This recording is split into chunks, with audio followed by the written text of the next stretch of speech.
you guys for coming today, for meeting over Zoom and taking your time from your jobs, from working, and from your family to take some time to learn about creativity with me. And thank you for filling out those Google forms so that I could kind of figure out which way I wanted to take creativity, because it's such a broad topic.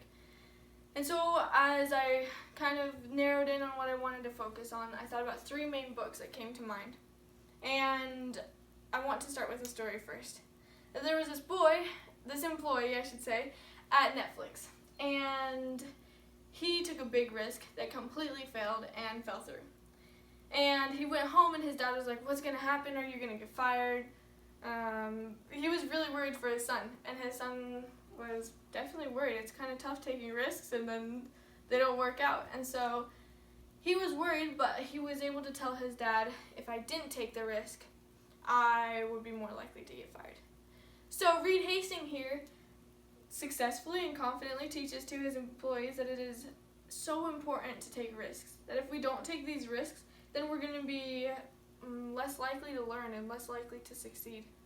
When we take risks, we either learn from the failure, and that's important, or we succeed. And that is what he teaches to his employees. And you can read about that in the book No Rules Rules. He says in that book, let's have some wins, but let's also have some big messy losses where we learn how to succeed better next time. We should always be asking, if we purchase this show and it bombs, what will we learn from that? If there's something big to learn, let's go ahead and take that bet. And so it's so important that we take these risks. I know risk is, in the word itself, just tells you that it can be risky when we make certain decisions for a company.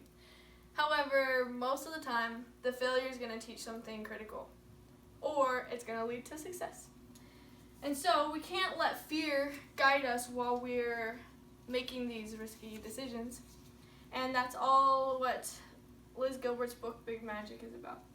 She shares that she personifies fear, and she says that it often can make our decisions for us. So by her way of stopping fear to make the decisions for us is by writing in a letter every time she's about to have a creative session of writing or a time where she's going to go present.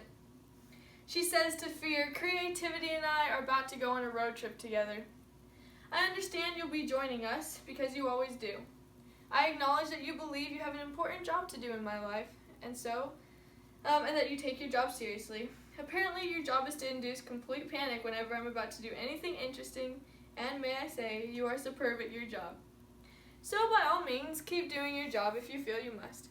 But I will also be doing my job on this road trip, which is to work hard and stay focused, and creativity will be doing its job, which is to remain stimulating and inspiring. There's plenty of room in this vehicle for all of us, so make yourself at home. But understand this, creativity and I are the only ones who will be making decisions along the way." And so she writes this letter to fear. She says that it's not going to make any of the decisions. And now it's whatever we're comfortable with. We don't need to go personify fear and write a letter to it ourselves, unless we want to.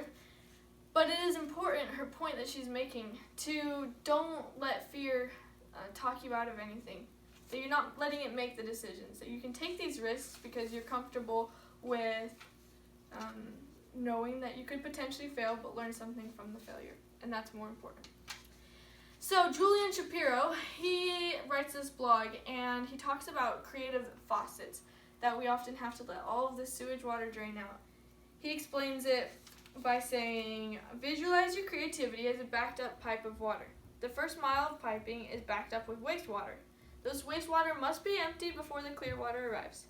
Because your pipe has only one faucet, there's no shortcut to achieving clarity other than first emptying the wastewater. And so it's important to let all of that water run that's dirty until it runs clean, and that's how it is with our ideas.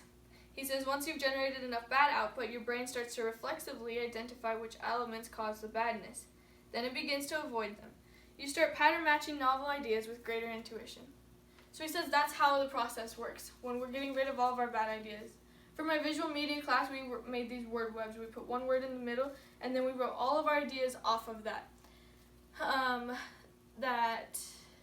In that way, we were able to get rid of a lot of the bad ideas and figure out which stuff was more important, and get to the good ideas. And so one of the ways to do that, I read into Google Forms that often it's hard to find time to have time to be creative, was one of the answers that actually 2 of you put. And so one way to do that is to give your ideas time, and that's what Adam Grant teaches here in his book Originals. I'll let him share for a second.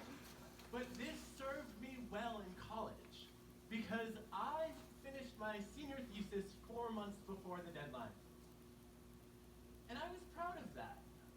Until a few years ago, I had a student named Jihei who came to me and said, I have my most creative ideas when I'm procrastinating. And I was like, that's cute. Where are the 4 papers you owe me? No, she was one of our most creative students, and as an organizational psychologist, this is the kind of idea that I test. So I challenged her to get some data. She goes into a bunch of companies. She has people to fill out surveys about how often they procrastinate. Then she gets their bosses to rate how creative and innovative they are. And sure enough, the precrastinators like me who rush in and do everything early are rated as less creative than people who procrastinate moderately. So I want to know what happens to the chronic procrastinators. She's like, I don't know, they didn't fill out my survey. No, here are our results. You actually do see that the people who wait till the last minute are so busy goofing off that they don't have any new ideas. And on the flip side, the people who race in are in such a frenzy of anxiety that they don't have original thoughts either. There's a sweet spot where originals seem to live. Why is this? Maybe original people just have bad work habits. Maybe procrastinating does not cause creativity. To find out, we designed some experiments. We asked people to generate new business ideas. Okay. And then So we get independent from readers here, to evaluate how creative and useful they are.